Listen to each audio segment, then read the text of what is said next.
Imani has been interested in the big ticket conversations, issues around macroeconomics, the governance of our country, all the issues around corruption and what have you. But we've also decided that it's important that the message is also taken from the grounds up.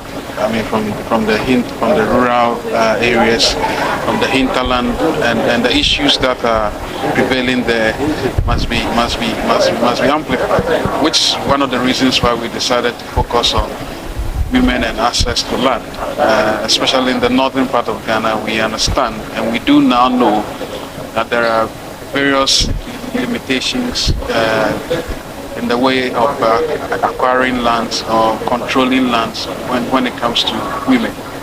And so we thought we should highlight this matter and then find innovative ways of supporting women to not only have increased access to land, but also be able to invest in those lands and make a good living.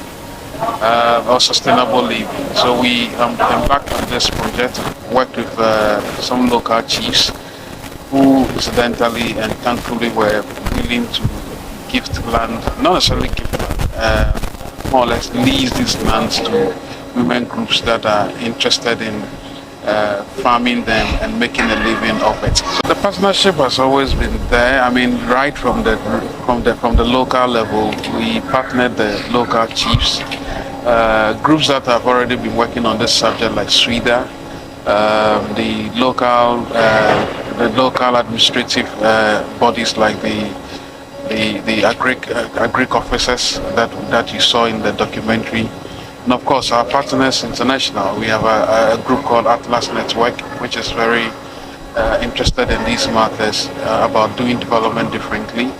And to that extent, we are using this opportunity to also call on a lot more partners to come on board. We'll be reaching out to related entities that fund programs like this so that we can expand access to not just land for women, increase opportunities thereof. Our aim is to ensure that women have sustainable livelihoods, that they can also contribute to the upkeep of the home and also take care of themselves as well. When you acquire land, there is a limited time for you to register, and if you don't, it's even a criminal offense attached to it, or some punitive measures are applicable.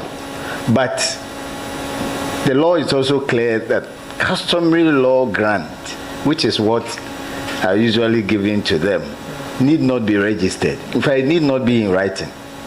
The law is very clear in the Land Act. But there are prescribed forms that the district land, maybe the district assemblies where the land commission is represented, should have those forms. Yeah. So you can pick those forms. You indicate the name of the person granting the land, the name of the lessee or whoever is acquiring it, the description of the land.